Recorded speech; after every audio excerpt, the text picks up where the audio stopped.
Hey Jeff, this is Rob. I got a little disassembly video here for you so you can see what we're working with on your 700R4 out of the Iroc Z.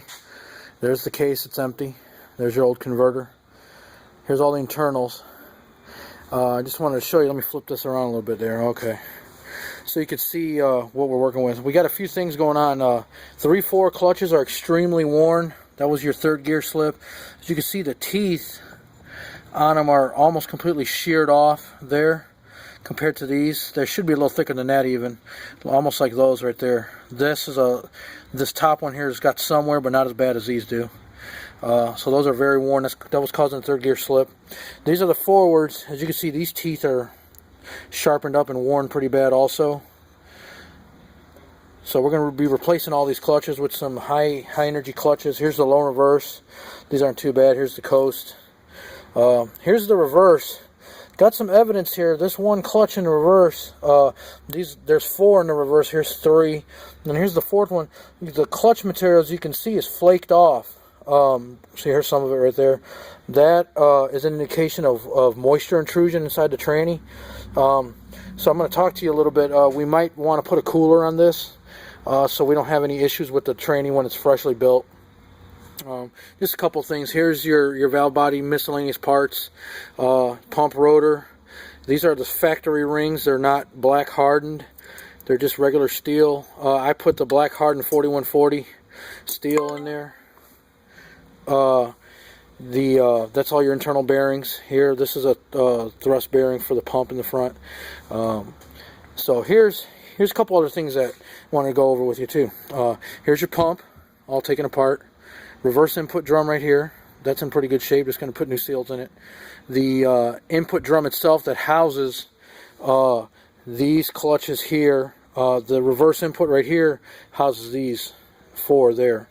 But there are some pretty good parts in this tranny already. Like right here we have a dual gauge sprag.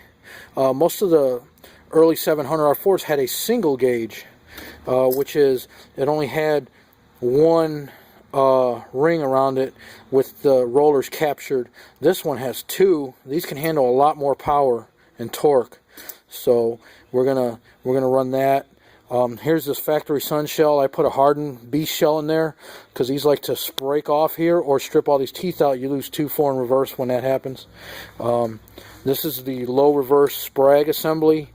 That's where all these low reverse clutches ride under this unit here. There's your output shaft. This is the front planetary, the forward planet as they call it. It's in pretty good shape. I'll show you something here real quick. Alright, see there's virtually no side-to-side play on these rollers. These pinion gears are in real nice shape. Little to no wear on the bushing surface here. So this is a good planet. We're going to go ahead and run this planet over. Of course, there's going to be all new bushings in this unit. The bushings in the forward planet ring gear, as well as the pump, reverse input, and the stator shaft here is going to have all new bushings. Those are critical to sealing the 3/4 clutch area up in the input drum. One thing I did find in here is the low reverse planet in the back.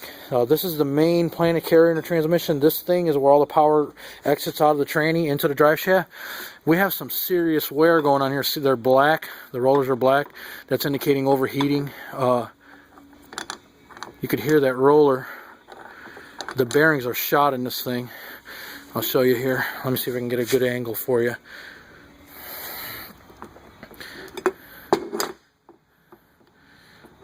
See, I know there was one that was pretty bad. Here we go.